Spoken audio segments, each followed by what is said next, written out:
Greetings everyone and welcome back. We're going to continue our series on the 10 Commandments, and in today's video we're actually going to complete our series as we'll be looking at the 9th and 10th Commandments together. So we read from Exodus 20:17, "Thou shalt not covet thy neighbour's house, neither shalt thou desire his wife, nor his servant, nor his handmaid, nor his ox, nor his ass, nor anything that is his." Again, taken from Exodus 20 verse 17.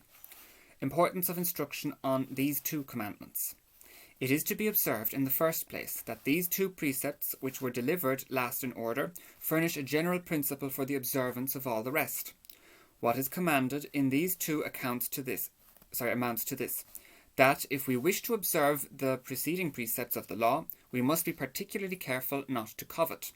For he who does not covet, being content with what he has, will not desire what belongs to others, but will rejoice in their prosperity, will give glory to the immortal God, will render him boundless thanks, and will observe the Sabbath, that is, will enjoy perpetual repose and will respect his superiors. In conclusion, he will injure no man in word or deed, or otherwise. For the root of all evil is concupiscence, which hurries its unhappiness and its unhappy victims into every species of crime and wickedness. Keeping these considerations in mind, the pastor should be more diligent in explaining this commandment, and the faithful more ready to hear his instruction. So, why these two commandments are explained here together? We have united these two commandments because, since their subject matter is similar, they may be treated together. However, the pastor may explain them either together or separately, according as he may deem it more effective for his exhortations and admonitions. If, however, he who has undertaken the exposition of the Decalogue, all 10 commandments, he should point out in what these two commandments are dissimilar, how one covetousness differs from another. A difference noticed by St. Augustine in his book of Questions on Exodus. The one covetousness looks only to utility and interest, while the other to unlawful desire and criminal pleasure. He, for instance, who covets a field or a house, pursues profit rather than pleasure, while he who covets another man's wife yields to a desire of pleasure and not of profit. Necessity of promulgating these two commandments. The promulgation of these two commandments was necessary for two reasons. The first is to explain the 6th and 7th commandments.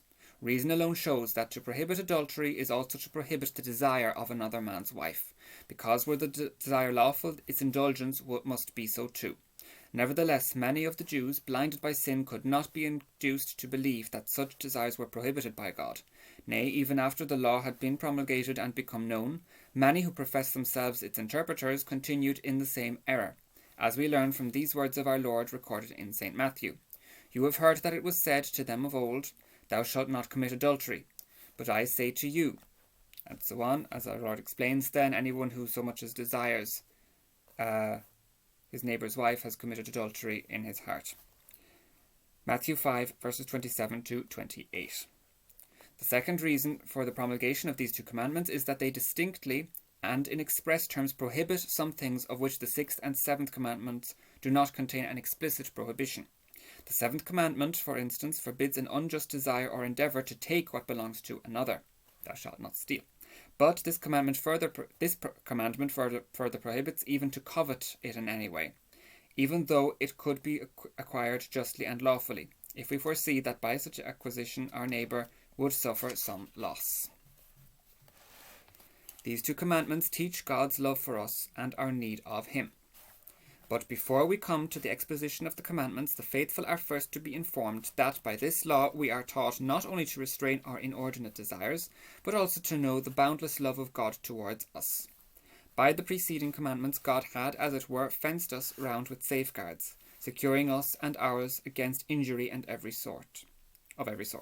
But by the addition of these two commandments, he intended chiefly to provide against the injuries which we might inflict on ourselves by the indulgence of inordinate desires, as would easily happen were we at liberty to covet all things indiscriminately. By this law, then, which forbids to covet, God has blunted in some degree the keenness of desire, which excites to every kind of evil, so that by reason of his command these desires are to some extent diminished, and we ourselves, freed from the annoying importunity of the passions, are enabled to devote more time to the performance of the numerous and important duties of piety and religion which we owe to God. Nor is this the only lesson of instruction which we desire from these commandments. They also teach us that the divine law is to be observed not only by the external performance of duties, but also by the internal concurrence of the heart. Between divine and human laws, then, there is this difference, that human laws are fulfilled by an external compliance alone, whereas the laws of God, since he reads the heart, require purity of heart, sincere and undefiled integrity of soul. The law of God, therefore, is a sort of mirror, in which we behold the corruption of our own nature, and hence these words of the Apostle, I had not known concupiscence, if the law did not say, Thou shalt not covet. Romans 7:7. Concupiscence, which is the fuel of sin, and which originated in sin, is always inherent in our fallen nature. From it we know that we are born in sin, and therefore do we humbly fly for assistance to him, God, who alone can efface the stains of sin. So again, concupiscence we maintain all the time. Even though we were baptized, we are cleansed from the stain of original sin. However, concupiscence remains. And concupiscence is here described as the fuel of sin. It is that inherent inclination to desire earthly things, to turn away from God, and to indulge in our temptations, which then lead us to commit sins. Okay. 2 parts of this commandment. In common with the other commandments, however, these 2 are partly mandatory and partly prohibitory. The negative part is thou shalt not covet. With regard to the prohibitory part, the pastor should explain what sort of concupiscence is prohibited by this law, lest some might think that which is not sinful to be sinful. What sort of concupiscence is not forbidden? Such is the concupiscence of the spirit against the flesh, or that which David so earnestly desired, namely, to long after the justifications of God at all times. In the Douay-Rheims, we find this in Psalm 104, verse 45, and also throughout Psalm 118, is to long after the justifications of God at all times. Concupiscence, then, is a certain promotion and impulse of the soul, urging men to the desire of pleasures, which they do not actually enjoy. As the other propensities of the soul are not always sinful, neither is the impulse of concupiscence always vicious. It is not, for instance, sinful to desire food and drink, when cold to wish for warmth, when warm to wish to become cool. This lawful species of concupiscence was implanted in us by the author of nature, but in consequence of the sin of our first parents, it passed the limits prescribed by nature and became so depraved that it frequently excites to the desire of those things which conflict with the spirit and reason. However, if well regulated and kept within proper bounds, it is often still the source of no slight advantage. In the first place, it leads us to supplicate God continually and humbly to beg of him those things which we most earnestly desire. Prayer is the interpreter of our wishes. And if this lawful concupiscence did not exist within us, prayer would be far less frequent in the Church of God. It also makes us esteem the gifts of God more highly, for the more eagerly we desire anything, the dearer and more pleasing will be its possession to us. Finally, the gratification which we receive from the acquisition of the desired object increases the devotion of our gratitude to God. If then it is sometimes lawful to covet, it must be conceded that not every species of concupiscence is forbidden. St. Paul, it is true, says that concupiscence is sin, but his words are to be understood in the same sense as those of Moses, whom he cites, and as the Apostle himself declares when in his epistle to the Galatians he calls it the concupiscence of the flesh, for he says, Walk in the Spirit, and you shall not fulfill the lusts of the flesh. Galatians 5:16. Also, concupiscence in many other English translations is sometimes translated as lust. So when we see concupiscence of the flesh in some translations, it might appear as lust of the flesh in others. So that's something else to bear in mind. Hence, that natural, well-regulated concupiscence, which does not go beyond its proper limits, is not prohibited. Still less do these commandments forbid that spiritual desire of the virtuous mind, which prompts us to long for those things that war against the flesh, for the sacred scriptures themselves exhort us to such a desire. Covet ye my words. Come over to me, all ye that desire me. Wisdom 6:12 and Sirach 24:26. So not all forms of coveting are bad or constitute sins in and of themselves. As we see, for example, to covet God, to covet prayer, to covet God's words, spiritual things is a good thing and is indeed virtuous. However, then with these commandments we look at sinful covetousness, which also is spawned by concupiscence. So what sort of concupiscence is here prohibited? Forbidden or prohibited. It is not then the mere power of desire, which can move either to a good or a bad object, that is prohibited by these commandments. It is the indulgence of evil desire, which is called the concupiscence of the flesh and the fuel of sin, and which, when accompanied by the consent of the will, is always sinful.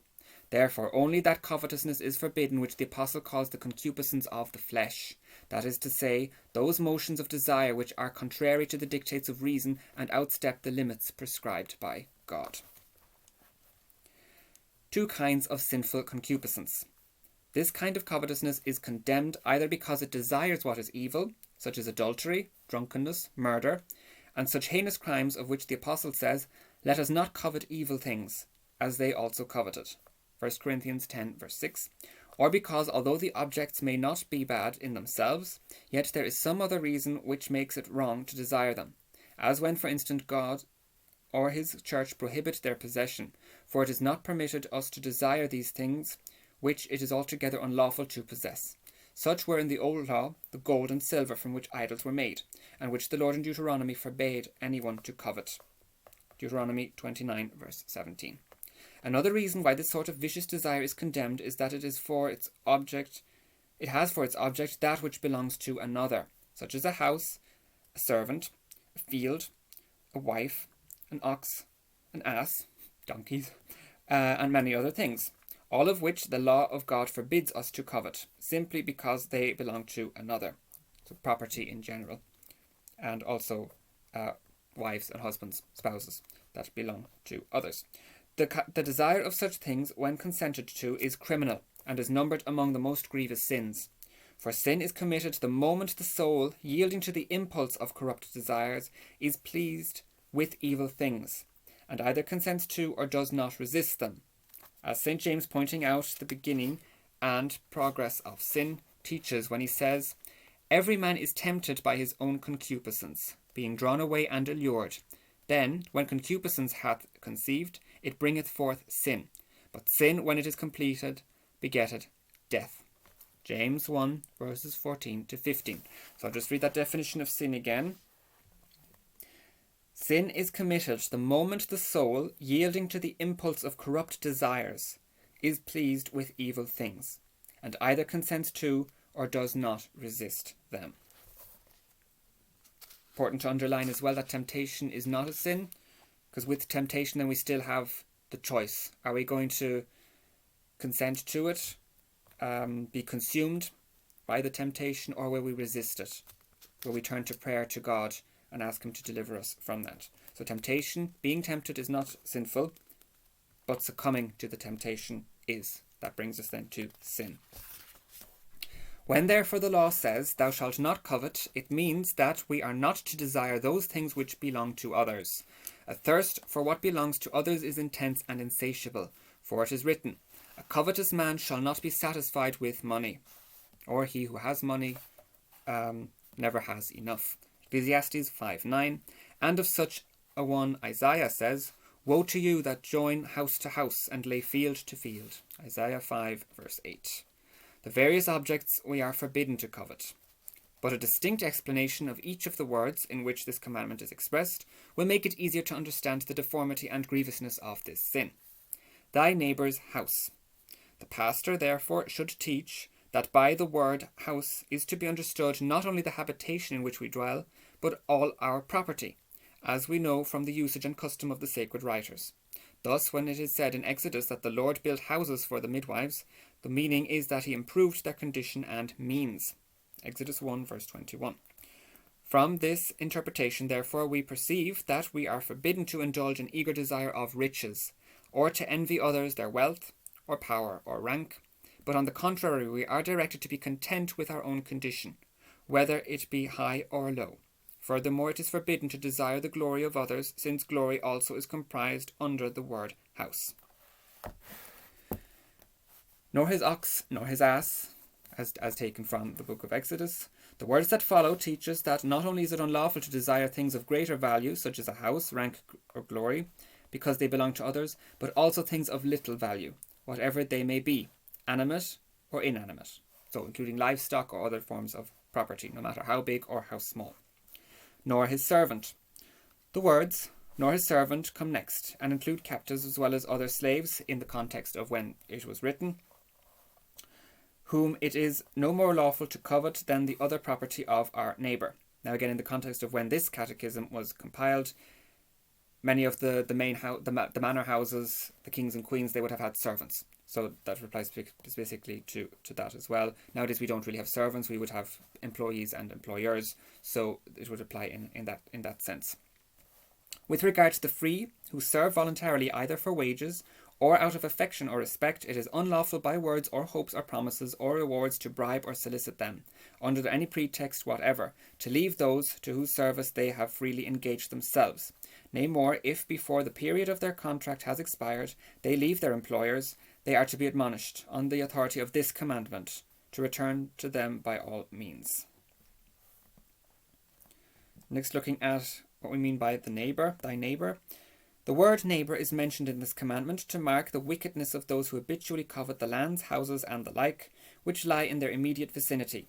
For neighbourhood, which should make for friendship, is transformed by covetousness, from a source of love into a cause of hatred.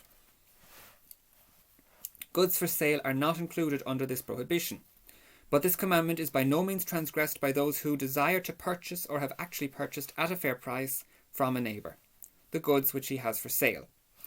Instead of doing him an injury, they on the contrary very much assist their neighbour, because to him the money will be much more convenient and useful than the goods he sells. So the sale of goods, the lawful sale of goods and at a fair price is not prohibited by this commandment. We are entitled to sell our own property if we so desire. We must not cheat those who sell it to us, and we must not cheat those who buy from us. Again, that would fall under the seventh commandment. However, but just to summarise, goods for sale are not included. His wife is the next part. A commandment which forbids us to covet the goods of our neighbour is followed by another which forbids us to covet our neighbour's wife. A law that prohibits not only the adulterer's criminal desire of his neighbour's wife, but even the wish to marry her. For of old, when a bill of divorce was permitted, it might easily happen that she who was put away by one husband might be married to another. And that is a decree, a permissive decree given in the book of Deuteronomy, that only men, could put aside a wife, as it's described, through a bill of divorce and then marry another.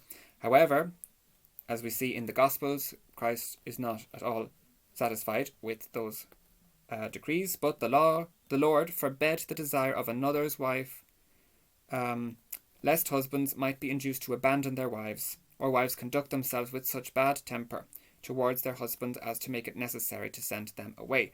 And that is also a theme in given by the prophet Malachi, because a lot of men then would lust after a wife, or for convenience would just divorce her and marry another. So that is expressly condemned by God in the prophet Malachi. And also when our Lord Jesus Christ gives God's definition of marriage, what God had always desired marriage to be, he also condemns any form of divorce, separation and lustful desires. And we see that in Matthew chapter 19 and Mark chapter 10. But now this sin is more grievous because the wife, although separated from her husband, cannot be taken in marriage by another until the husband's death.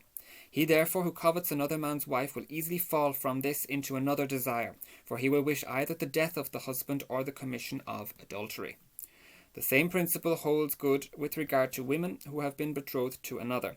To covet them is also unlawful, and whoever strives to break their engagement violates one of the most holy of promises.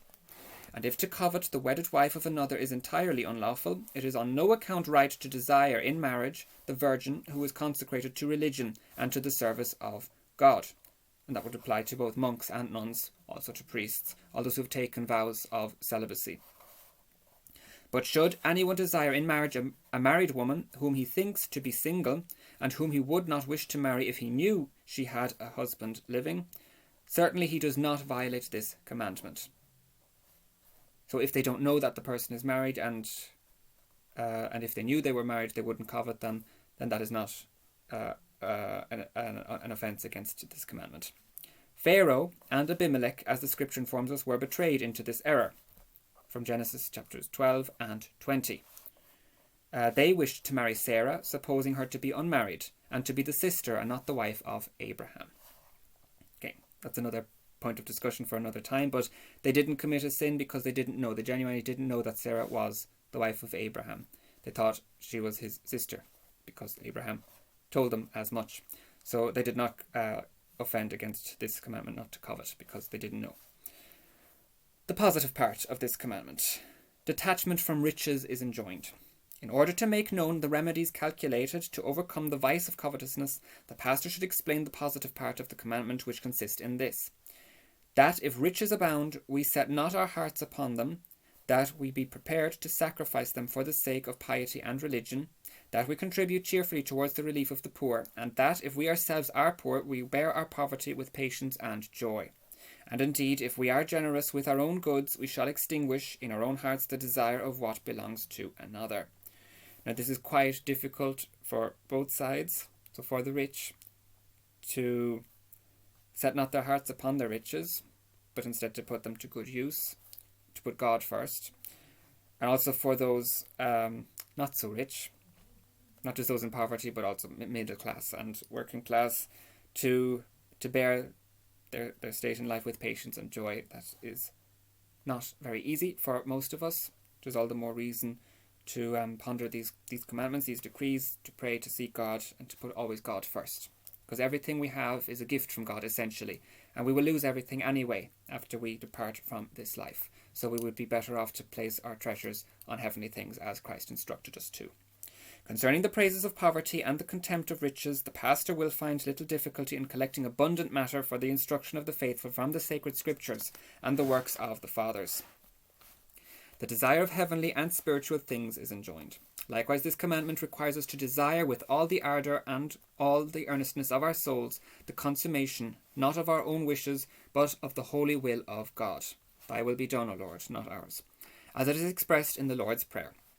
Now it is his will that we be made eminent in holiness, that we preserve our souls pure and undefiled, that we practice those duties of mind and spirit which are opposed to sensuality, that we subdue our unruly appetites, and enter under the guidance of reason and of the Spirit upon a virtuous course of life.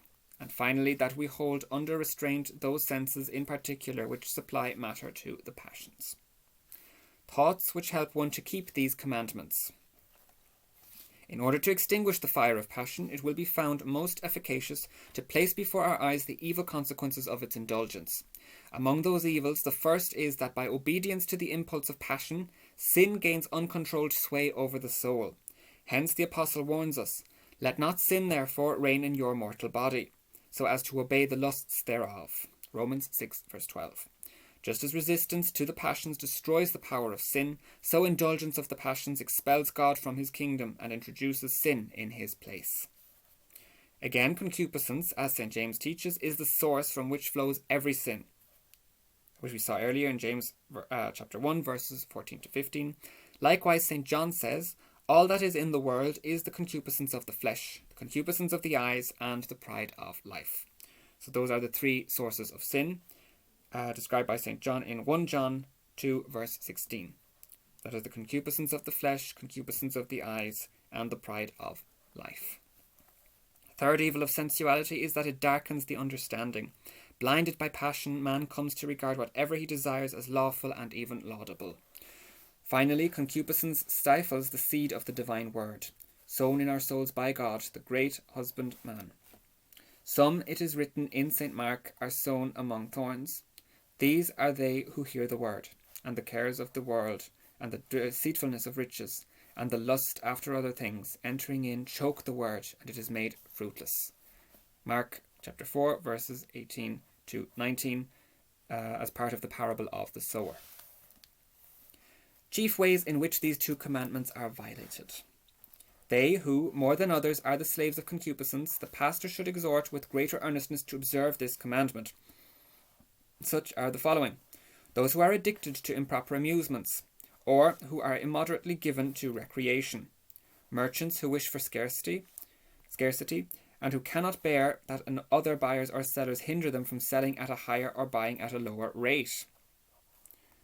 Also apply to big corporations, companies, and whatever else. Those who wish to see their neighbour reduced to want in order that they themselves may profit in buying or selling. Soldiers who thirst for war in order to enrich themselves with plunder. Physicians or doctors who wish for the spread of disease.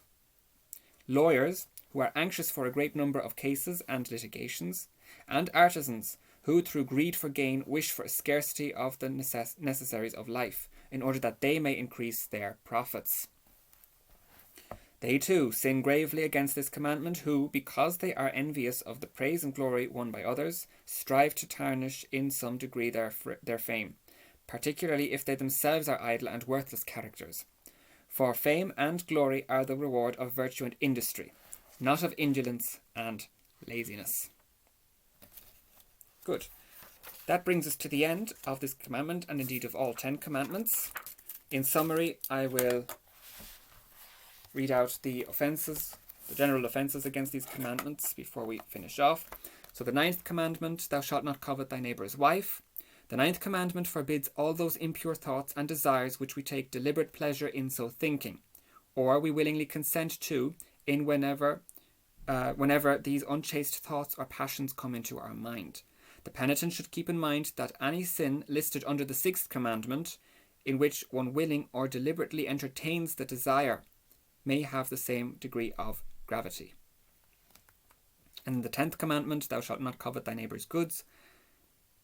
This includes the following: envy, the desire of another's goods; jealousy, a zealous vigilance in keeping a good enjoyed by oneself from others; greed, and the desire to have material goods without limit, brings us to avarice; the desire to become rich at all costs; businesses or professions which hope for unfavourable circumstances for others so that they may personally profit from them, which we just saw in the Catechism; being envious of someone else's success, talents, temporal or spiritual goods; the desire to commit injustice by harming someone in order to get his temporal goods. So those are all offences against commandments 9 and 10. Very good. So we will leave it at that for today. Thank you so much for joining me. We have now completed the 3rd part of this catechism, and now in the next videos we will move on to the 4th and final part of the catechism, which is all about prayer. So I do hope you will join me for that. Thank you again for joining me, and I will see you in the next video. Thank you, and God bless.